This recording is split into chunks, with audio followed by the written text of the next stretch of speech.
Hey guys, welcome back to Tiana's Divine Truth, and today we are going to talk about guilt. Damn, that guilt's heavy. Ugh.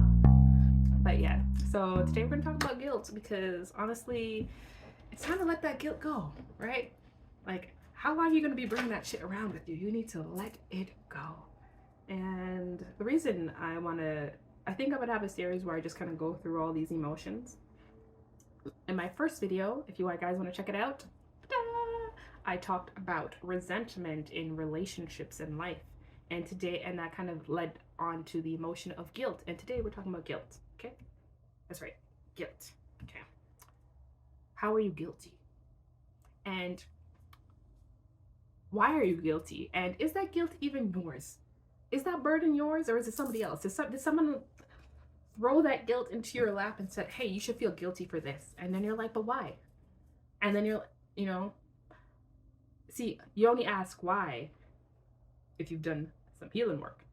If you don't do the healing work, then you're like, okay, I guess I'll take that guilt.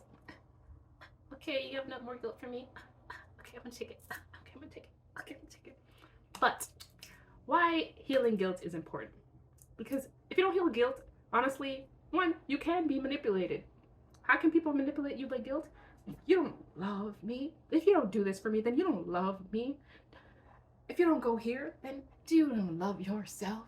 If you don't do this, you see what I mean? Like guilt, people can use guilt to manipulate the shit out of you if you are not careful. And if you are not grounded in yourself, you will be manipulated. People will make you feel crazy for doing something that's good for you. Imagine that you want to eat healthy. Okay? You want to like stop eating things that are bad for your body, right? But someone is like, oh, I guess I gotta change my life now to make you eat healthy, huh? See what I mean? Like, that's not good, y'all. This is for my overgivers. This is for the people who give too much and decided that I want to start taking back, not taking back because you can't take back what you give, and I don't think I recommend that either, but for the people who normally are very giving of their time, their energy, their laughter, their smiles, their joys to other people, their other people, and then they realize that I'm giving so much of this laughter, this joy, this energy to other people, but I just feel drained and empty, and I don't feel like there's anyone there to fill me back up and give that to me. So, and then you realize that there is a pattern of overgiving, a pattern of overdoing, a pattern of not putting the energy you give into other people into yourself, right? So now you have the externalized guilt from other people now that you've realized that pattern and started stepping away from it and started, you know what, let me just do this for myself. I know they asked me to do this, but I don't have the time. I don't have the energy. I don't have the capacity to do that. I'm sorry, I gotta say no. But you always used to do this. I know, and that's why I'm saying no. And then there's people who are asking for assistance, and you're just like, are you sure you don't want to do this? I really need your help. And I'm like, of course you want to help this person because you always help people. That's your prerogative. You are always helping other people, but you can't help other people right now because right now you've got to help yourself. So you're saying, I'm sorry, but I can't. I'm sorry. You feel guilty now because you're always the person who was able to help people, and now you can't help that person. So now that the guilt from saying no and the guilt for them looking at you like, why aren't you helping this time? This is really serious. I'm like, I'm sure it's really serious, but you're having a very serious moment too. I can only handle this right now. That's okay. So right now, my advice is to start releasing the guilt of saying no to people, releasing the guilt of now deciding to say yes to yourself and no to other people. Yes to your dreams and no to other people's dreams. Yes to your health and no to other people's health. It's okay. Not everyone is going to be happy with your decision, but they have to respect it. And people who really want you to be happy are going to be happy that you're, happier. Because obviously, when you finally get to that stage where you feel like you have to say no to a lot of people in your life and completely transform everything, you are not happy. You're not happy. You're probably in a state where you're in disarray, your life's falling apart, everything is going to shit. You are not happy. So if you start making choices and changing things up to make yourself happy, shouldn't they be happy for you? Because I'm sure they see that you're not happy. So why are they still mad at you for trying to figure out how to get happy? Isn't that what they should want for you?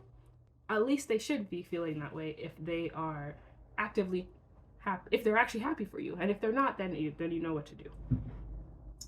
You don't have to excavate yourself. You just have to pull back your energy. You know, if you go to my first video, you'll know how to do that. I have a mantra in there that I share about how to start pulling back your energy energetically, spiritually, from situations, relationships in your life that are no longer beneficial to mental well-being, your physical well-being, your spiritual well-being. It's time to pull that shit. You walking around with guilt is keeping you from trying new things. For example, you really want to go on this trip, but you feel guilty about going on this trip because someone you know who would love to go on this trip can't go with you. So you decide, maybe I shouldn't go to this trip. Why would you block yourself from this opportunity? Why wouldn't you not take that? Will it make any difference if that person can't come? Who says that they have to come the first time? Couldn't they come the second time? Who says you have to experience something with someone all the time? Sometimes it's very healthy to experience with something by yourself, to go off on an adventure by yourself and just experience the world as it is, so that you can grow to know you. Like, who am I outside of this situation? Who am I outside of this family? Who am I outside of this relationship? Who am I outside of everything? It's healthy. It's actually healthy. It doesn't mean that you're gonna stop being in that family and stop being in that relationship. It just means that when you come back, you will become fully, I don't know, you'll just be more grounded in that relationship. And I feel like it's like going on a hermit thing, and and then coming back with all the wisdom and the knowledge that you've learned, and you're like, look what I learned.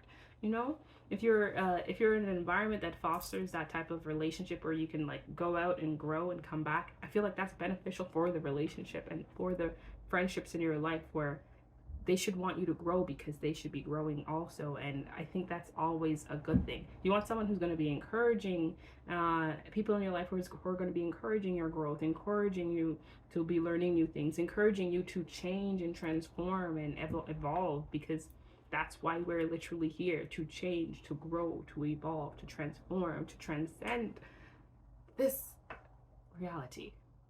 Well, not really a reality, maybe just to be a little bit more grounded and to appreciate and appreciative of the everyday part of our life here.